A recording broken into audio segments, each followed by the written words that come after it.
স্ত্রী এবং তাদের মেয়ে সোমা। তারা সম্প্রতি শহরের কোলাহল থেকে দূরে এক পুরনো বাড়িতে উঠেছে।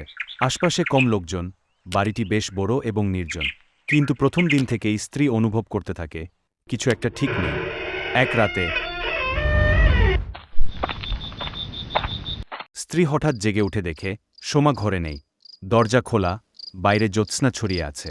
সে স্বামীকে ডেকে তোলে, দুজনই আতঙ্কিত হয়ে খুঁজতে বের হয়।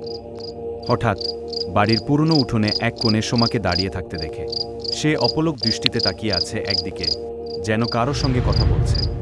স্ত্রী এগিয়ে গিয়ে সোমাকে ডাকতেই সে ধপ করে মাটিতে পড়ে যায়।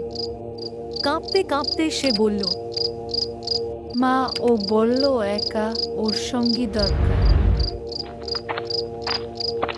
পরের দিন গ্রামবাসীদের কাছ থেকে তারা জানতে পারে বহু বছর আগে এখানে এক ছোট মেয়ে মারা গিয়েছিল। সে নাকি মাঝে মধ্যেই বাড়ির নতুন বাসিন্দাদের সঙ্গে খেলার চেষ্টা করে। এরপর থেকে রাত বাড়লেই সোমার আচরণ বদলে যেতে লাগল। মাঝরাতে সে বিছানা ছেড়ে উঠত, কারো সঙ্গে ফিস ফিস করে কথা বলত। কখনো অদ্ভুত হাসি হাসত, কখনো বা কাঁদত। একদিন স্ত্রী দেখতে পেল আয়নায় সোমার পাশে আর একটি অবয়ব। তারা সিদ্ধান্ত নিল আর এখানে থাকা যাবে না। কিন্তু বেরোনোর আগের রাতে দরজার বাইরে স্পষ্ট শিশুর গলা এলো। সোমা আমার বন্ধু, ওকে আমি ছাড়ব না। বাড়ি থেকে পালানোর সময় হঠাৎ জানালার কাঁচে ছোট্ট হাতের ছাপ দেখা গেল।